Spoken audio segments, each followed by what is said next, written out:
Welcome back to Tell Me More, Raconte un peu, خبرني شوي. Today we're honored, really honored, to host Glen Kalem-Habib. He's a Lebanese-Australian documentary filmmaker and he's a historian who specialized in the life and legacy of the famous Kahlil Gibran. Indeed, Pauline. Glenn served as the founder and director of the Kahlil Gibran Collective. Glenn, welcome to our space. Hey guys, thank you for having me. Can you tell us, please, little more about your journey? Okay, so I don't know where to begin, but if we're talking specifically about the journey of Gibran, so I was a 20-something-year-old at a crossroad in life and looking for something larger than myself. And of course, I discovered Gibran through my parents. I'm Lebanese-Australian, so Mum used to, when she was cooking mjadra, she would often recite, philosophical quotes by Gibran. I didn't pay much attention until I needed to. So at the age of, as I said, my mid-20s, looking for something to grasp for my next, if you like, chapter in life, Gibran came into my life. So I bought the book, funnily enough, for somebody else. And that book ended up being for me, not the other person. I ended up falling in love with the work, and that was the marriage, if you like, between me and Gibran back in 1997, nearly 29 years ago now. 30 years ago, I should say. Great. In Raconte un peu, Tell Me More, we do an icebreaker. This time it will be about Kahlil Gibran. So let's start. Nearly after 30 years, what is the one question you will be dying to ask Gibran if you could be face to face with him? Wow. I probably have several questions to ask Gibran. But I think if I had to choose one that would sort of go to the top of the list was, why at what point did you realize that your life was fated to do something much larger than yourself? And how did you balance that in your life? Because Gibran lived a life of dualities. He was Kahlil Gibran to his Lebanese-Syrian, relatives and friends, but he was Kahlil Gibran to his American and Western friends, and he was a person who spoke Arabic and a person who spoke English. There was so many dualities to Gibran, and I think living those two lives would have been so difficult. So for me, it would be like, how did you balance all this out? And at what point did you feel that this fated responsibility was what was to become who you are? Because I wrote a thesis on Gibran a long time ago called The Reluctant Visionary. When someone knows they're a visionary, they're reluctant to say that they're a visionary. But I believe Gibran was one, and he battled those things. Like he had a battle with himself about it. Sorry, I may have deviated from the question, but I would love to ask how he,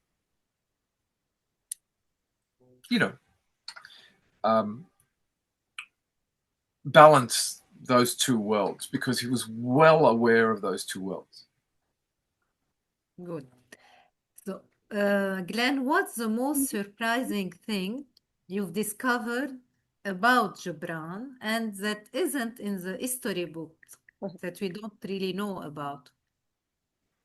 Look, I think the thing that comes to mind is in 2017, my colleague and I, Francesco Medici, who's an Italian, he's like my brother from another mother, Tanjiro Ghattata. He's the Tanjiro, I'm the Ghatta.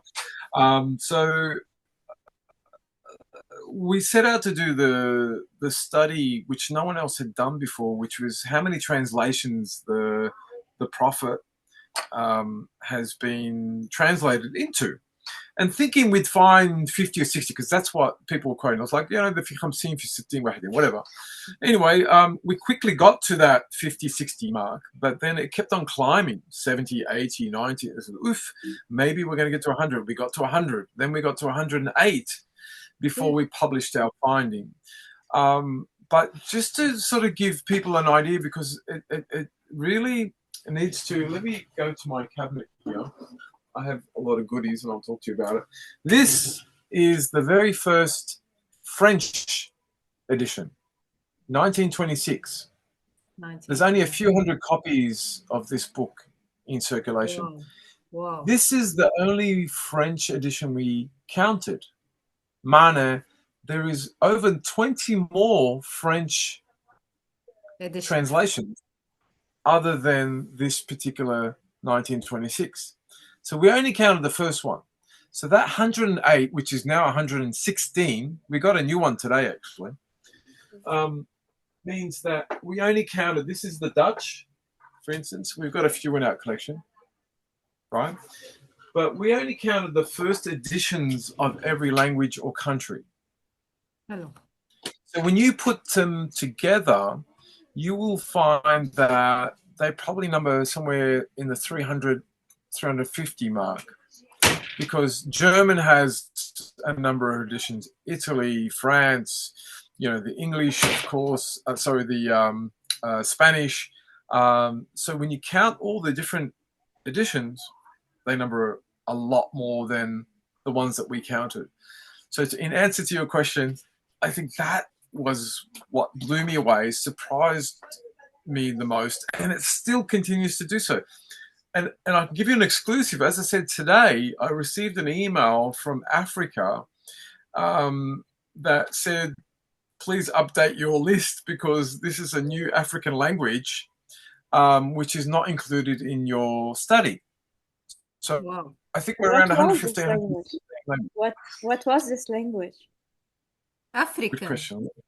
So it really African, is. But there is so many languages in African. That's why. Correct. So let me tell you, because this is phenomenal. It keeps climbing. Like we thought we'd reached a climax, but it's not. So again, how do I pronounce this? Isuzulu. Okay, I don't know where exactly it is, but Nobody does. Wow. Yeah, it's called Isuzulu, a version of the Kahlil Gibran 1923 classic. It's published through the University of Johannesburg, launched in X Books in Durban this week. So there you go, that's hot off the press. Wow. They even note our study through Dalemina's work. The Prophet, already translated into more than 100 languages, now includes Isuzulu. Wow. So there you go. To answer your question, that has been incredibly inspiring, awe-inspiring in lots of ways, because if you think about these roots, these tentacles that Gibran has in the world, in all these different languages, now it blows my mind. The translation is probably in the top 10 of all-time translations. And if you take the top 10, you take the 4 books of the religion out of the equation, you take the 2 fables and the other, if you like, text. It's the only book of poetry in the top 10. It's the only book in existence that has never gone out of print. Wow. It started in 1923 and it's still being continuously printed to today. Becky, forever. So it's over. It will be forever. Well, it's amazing. I'm not sure forever, but you know what? I mean, it's quite phenomenal, and it has to be recognized as a book that continues to to reach and touch people's lives in all the corners of the earth. Okay, talking about all the corners of the earth, that's a good transition. You have been to so many corners of the earth, correct? Like from Beirut to New York to Paris for your research. So, in what city or in which city you feel that this is the city that holds the truest essence of Gibran's person? It's a difficult question to answer. You go to different cities regarding Gibran, you're going to encounter the Gibran of that city, right? It's going to be something that Gibran, Gibran is interpreted differently in different cities. So for me, one of the highlights, if I can talk about it, was when I was asked to attend as the first Western scholar to China. I was invited to Peking University in 2013 to give a talk on Gibran. And I was like, wow, I knew Gibran was loved in China, but until I got there, I didn't realize how much he was loved.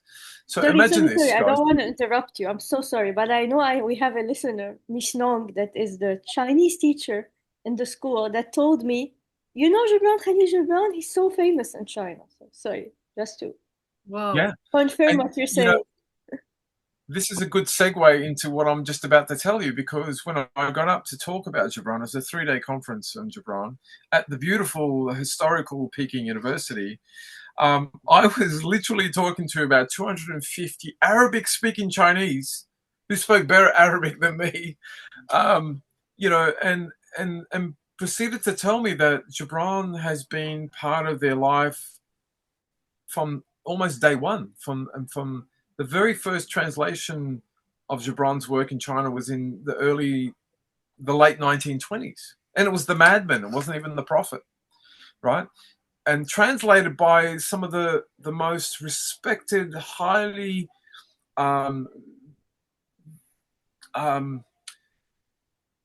celebrated authors in China, right? And he is the most loved immigrant author in China.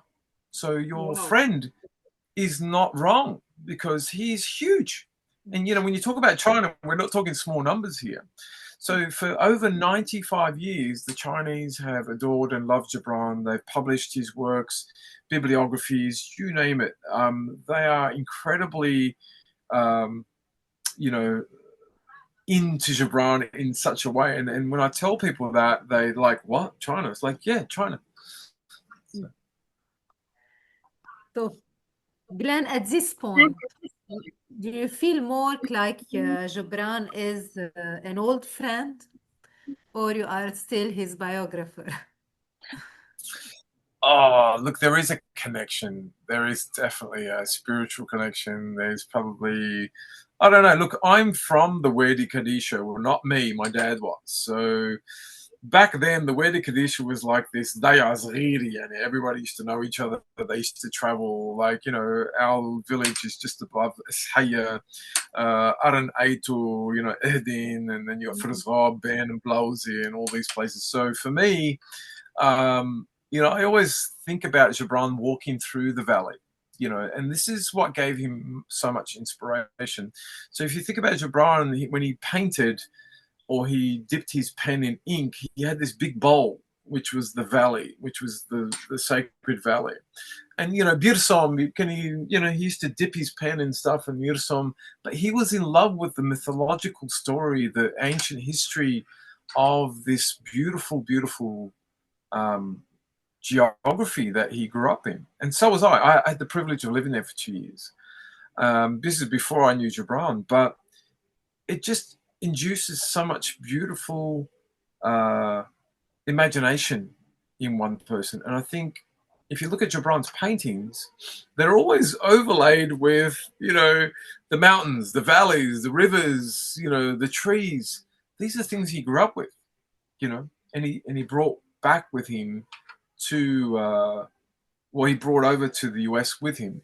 So yeah, it's kind of like there is a deep connection there. Whether, we were, friends in a previous life, ma بعرف. But I got to tell you, my wife is from Akkar, so far north Akkar. So I found out a few years ago that the Rahmis, Gibran's mother side of the family, were not originally from Sharri. They were from Akkar. Wow. And it turns out that there was a Khuri from Andit, that's where my wife's from, and my mother, who came from Syria, married in Andit, had a few children, and then decided to leave Andit to go to a Daya Haddab Sharri. That's where the name change happened. So they went from Beit Francis Isfain al Khoury to Beit Rahmi. So guess where my wife's from? She's from Francis al Khoury.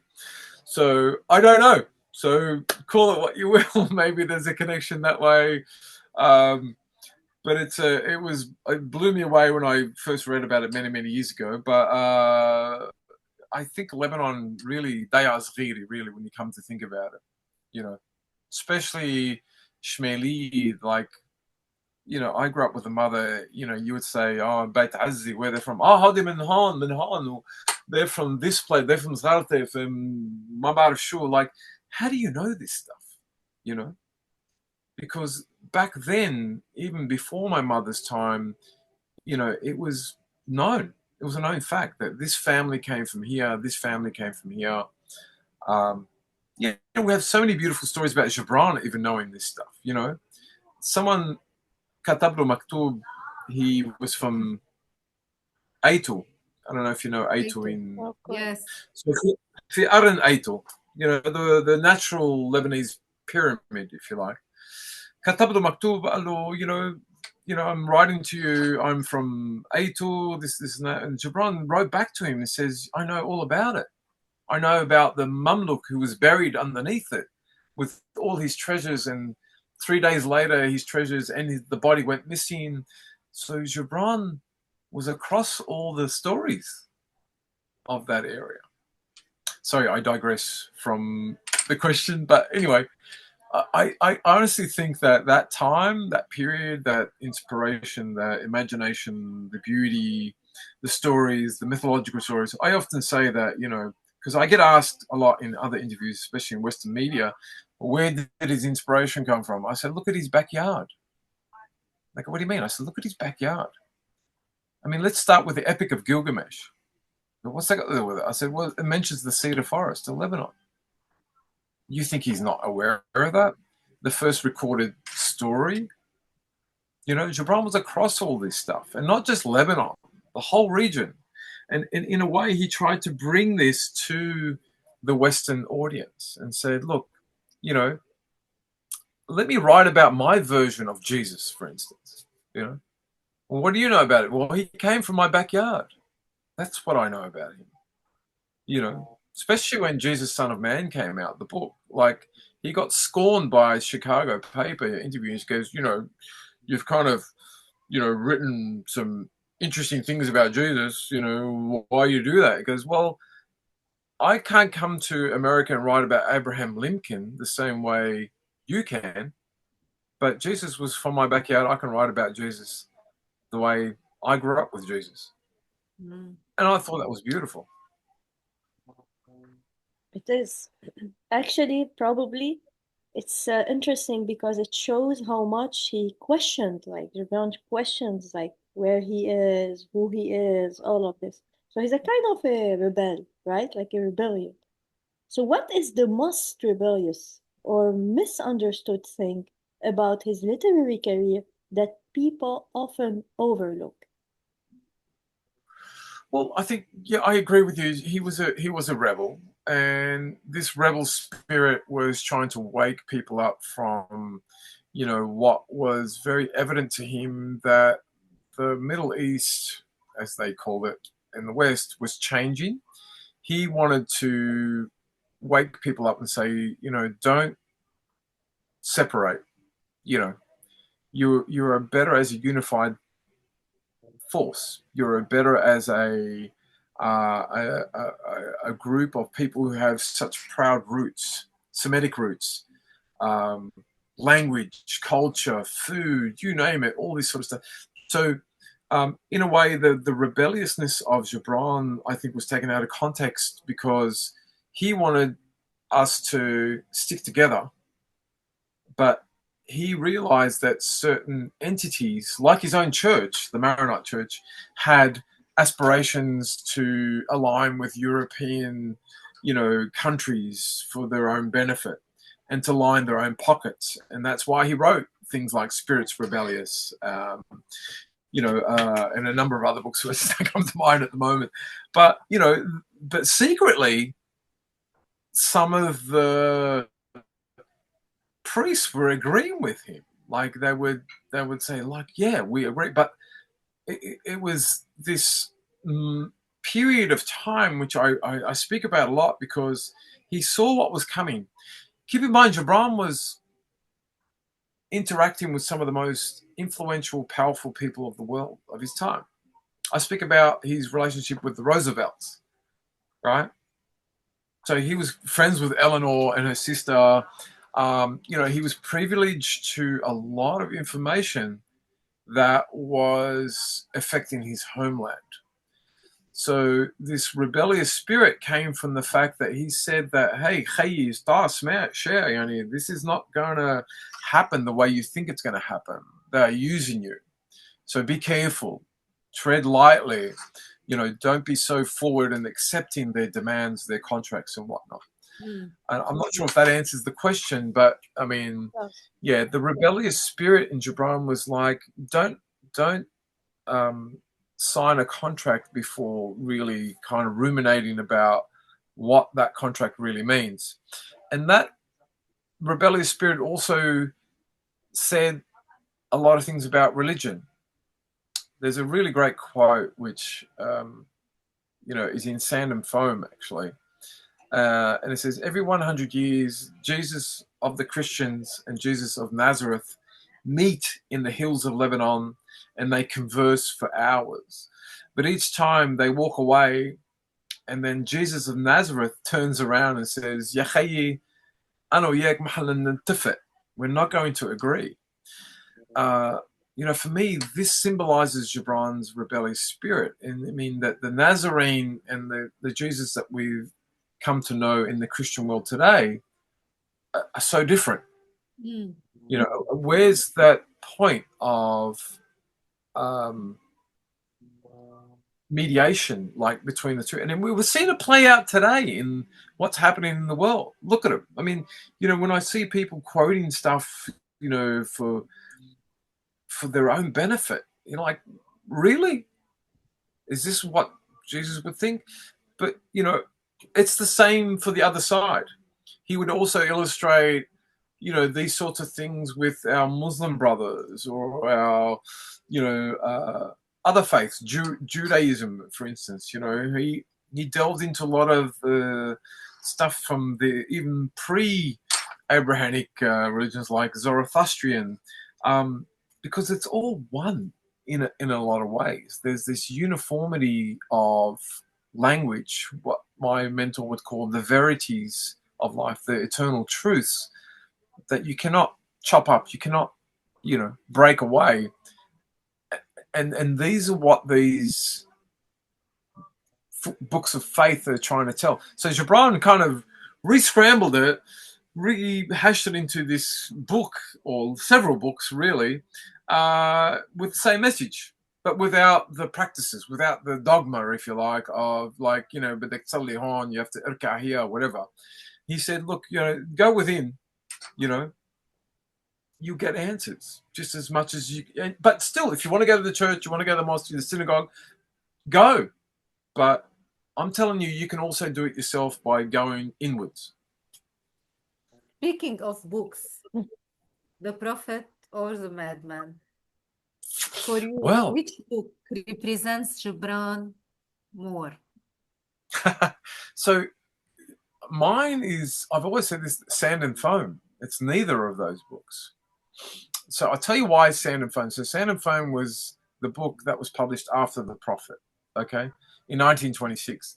Now, but it happens to be, do I have a copy here somewhere? Wayneck. Wow. Okay.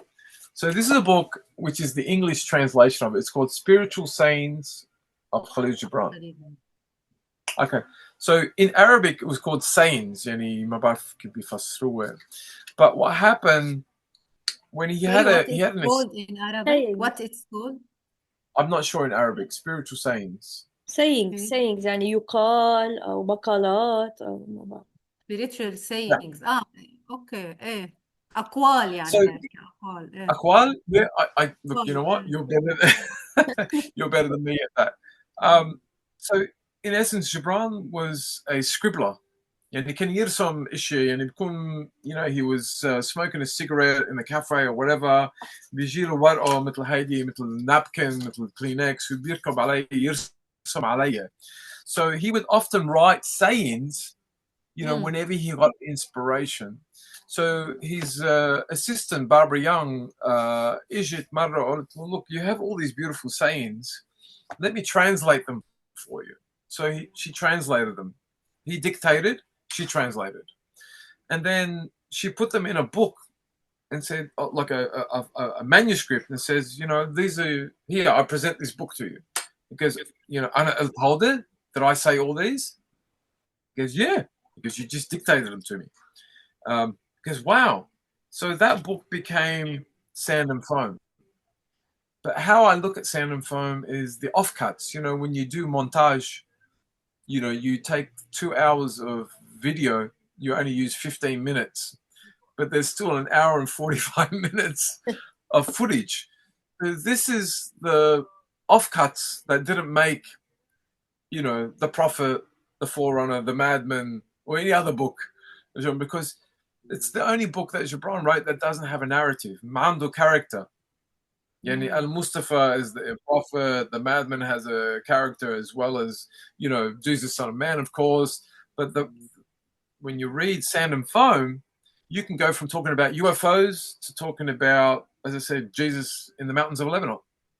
It's and it gives you pure, such a maybe أكتر شيء pure the most. Yeah, Tiki, a really deep insight into how he used to think, at different levels of his life as well. Because there's no chronology about this. This was sayings that he started writing down probably over 20 years. Someone came along and said, we put this in a book and I think it'll be cool.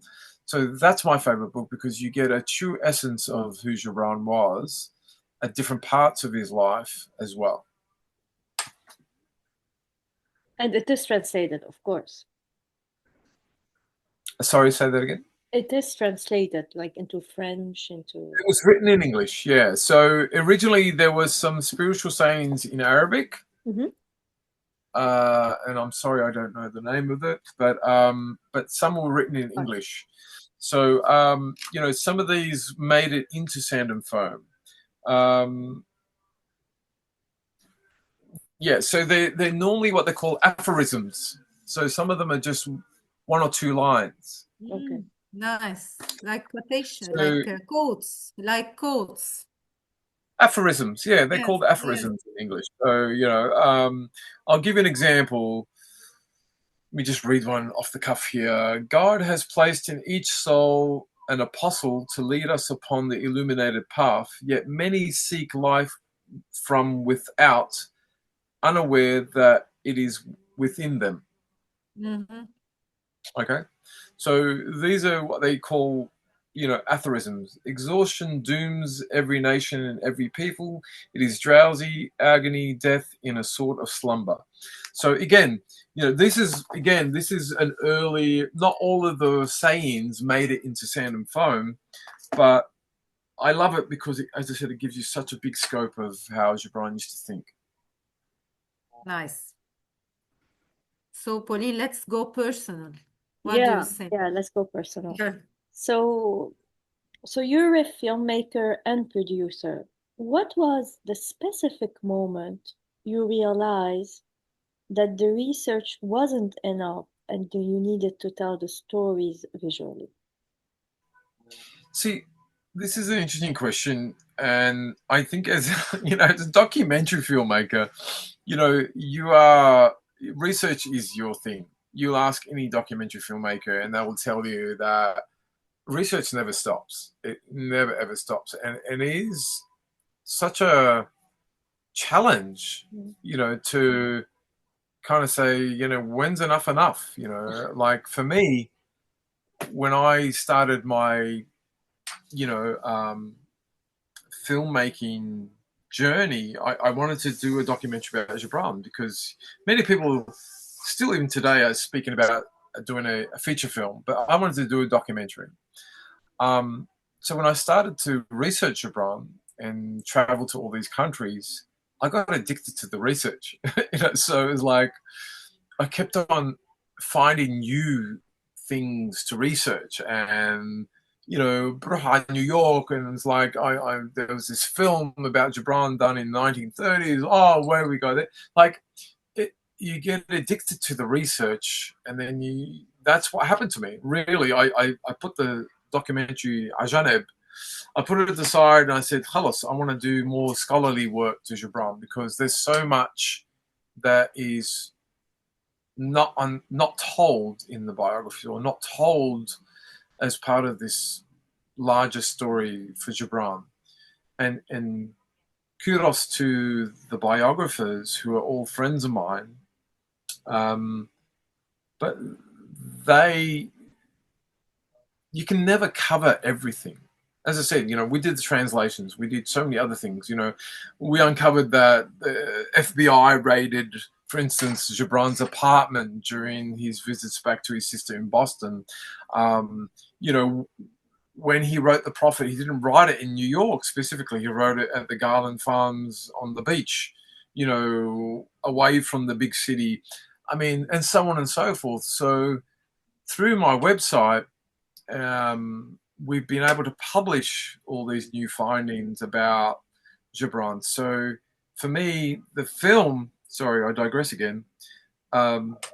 It's a complicated question, specifically when you talk about Gibran, because it was never an open and shut story for us, because we always kept finding new stuff. Now, at some point, as a documentary filmmaker and a producer and a writer, you have to say, okay, khalas, what's your story here? So I'm glad to say that the story is still there, and we're actually just discussing it today. But for me, it's always been about Gibran in popular culture. Like what, inspires people to fall in love with Gibran? Why so many people use Gibran for, their daily spiritual nourishment, as opposed to, say, a Bible or Quran or, a Torah. I don't know. I mean, and as I said to you before, the languages speak volumes that people of many faiths find value in it. Glenn, outside of history and filmmaking, if you have only one hobby, can you tell us about, or one guilty pleasure, as we say, that would completely surprise people about your personality as a serious researcher? Food. Food.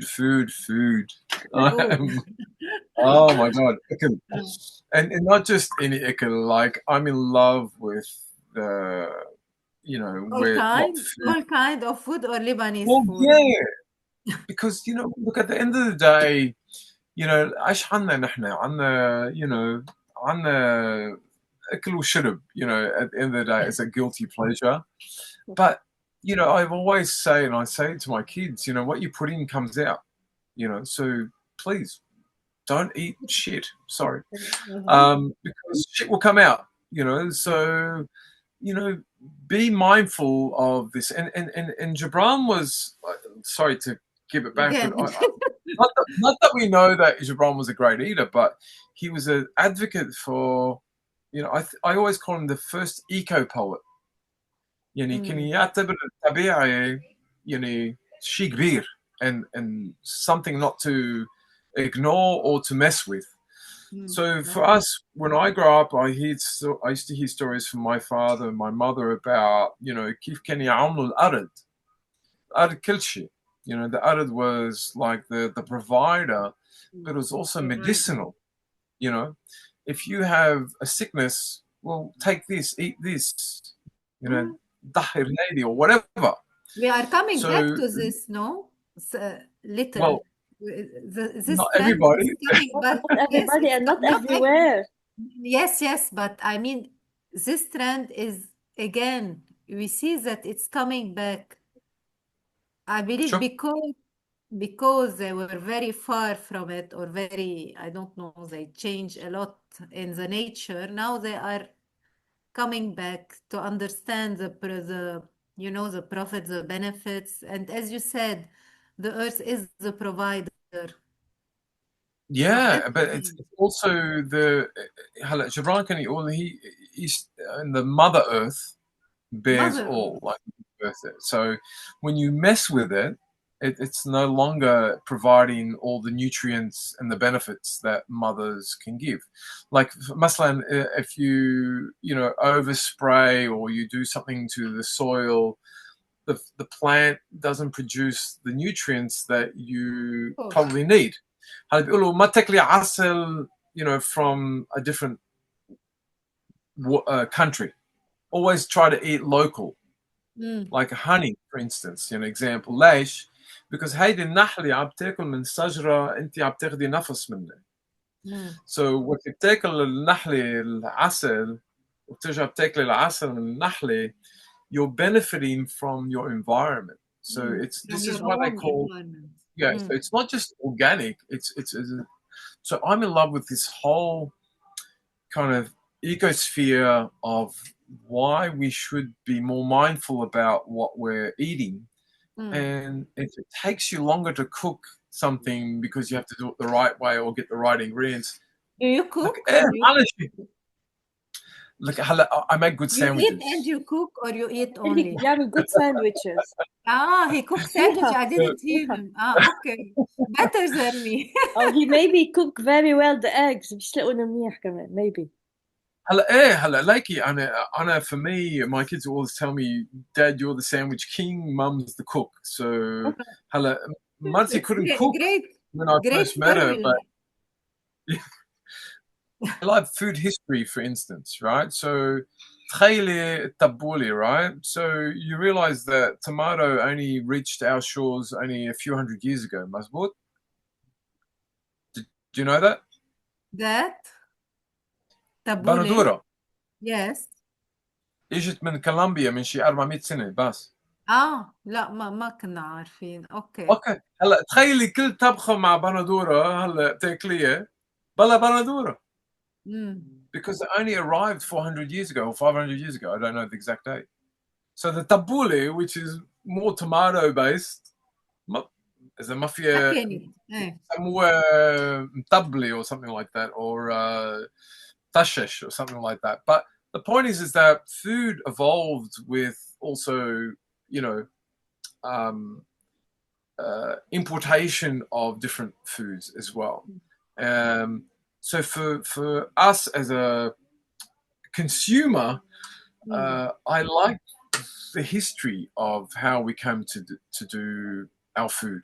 Yani kibbe is one of my favorite. I'm obviously from the Kadot Zgharte, even though we're older than Zgharte. The point is like, I hear stories, anecdotal stories about ليش الكبي ني هيك, ليش الكبي مقطوع هيك, وليش الكبي مع الزيت هيك وما بعرف شو.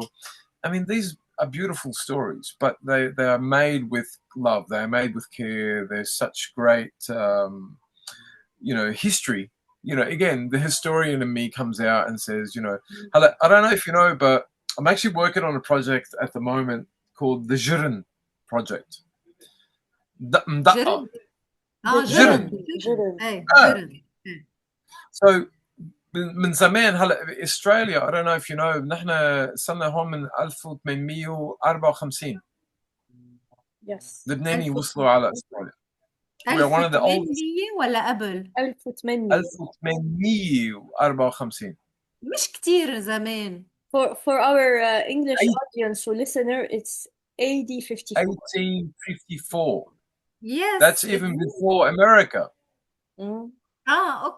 It's before America. Listen to you, Glenn, Yeah. reminding like the American audience that this is before America. So they'll be very Well, happy to yeah. know that. Well, we have records to state that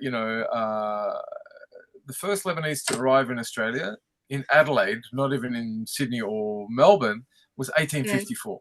Mhm. So America, I think it's the 1860s. That wasn't long But they're after, still but researching it though. They're still researching it.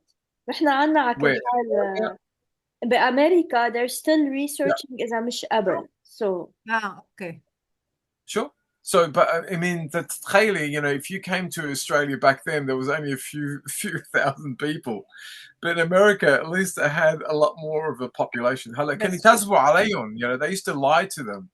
Where are you going? Oh, America. Yeah. Get on board. But they didn't. They would take them to other places. Some ended up in the Caribbean. Some ended up in Australia, Mabarfuan, Brazil, Ukaze. So, but I take pride in that because, we've been here for a long time. Before any of the European, popular Europeans like the Italians or the Greeks or whoever. So anyway, معنى الحكي كان يجيبوا جرن معهم. الجرن, how heavy is a جرن? It's about 30 to 50 kilos, depending if Yes. it's made of wood or made of, صخر. Stone. Hey, Yeah. stone. Yeah. So imagine حمل الجرن from Lebanon all the way to Australia. Wow. And really that was for one dish, الكبنية, really. يعني كنت تحني شوية ما بعرف شو, but it was really made to pulverize, meat. I love that. Why not honor that? This is a beautiful story to tell, and to keep telling and document. It's lovely. Whenever I can, we'll make kibbe bijirun, and tell the story, because if we don't have that story, one of the reasons I got into filmmaking, guys, was because not enough of our stories were being told by us.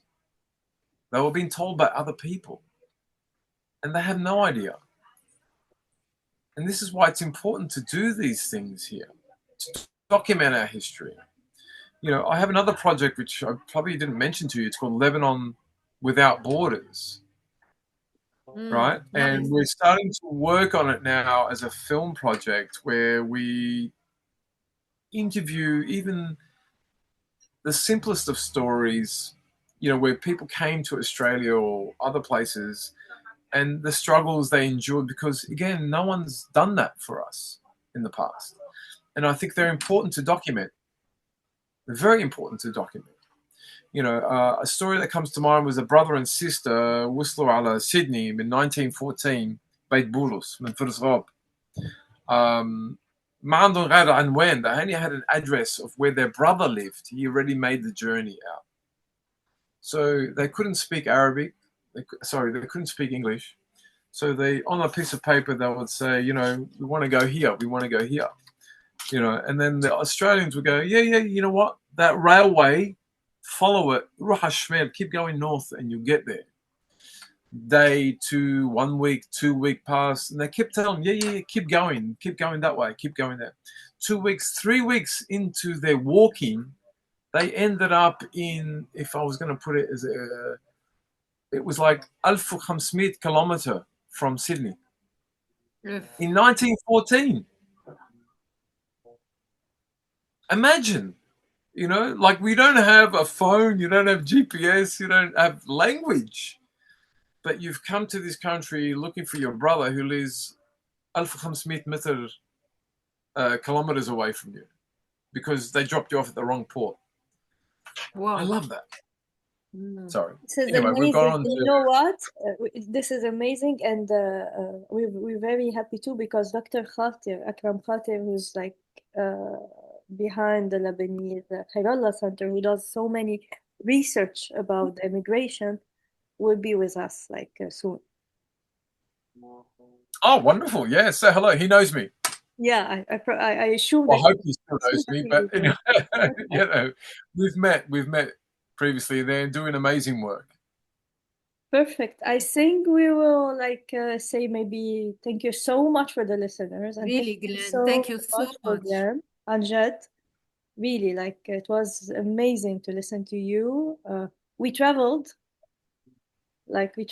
everywhere and And anywhere. we felt his passion, really. Like We and it's really yeah, felt your passion. absolutely. The passion is absolutely there, and the research too, the love of the research, which is also amazing. So please, guys, if you listened until now, which is amazing too, or if you skipped and you came back at the end, it was worth it too. Please follow us on our page. We're on YouTube, we're on Spotify, we're on Apple, we're on Anrami, we're on Deezer, so we're everywhere. And like it, like Glenn. Thank you, and have Thank a you, great day. Pauline. Thank you.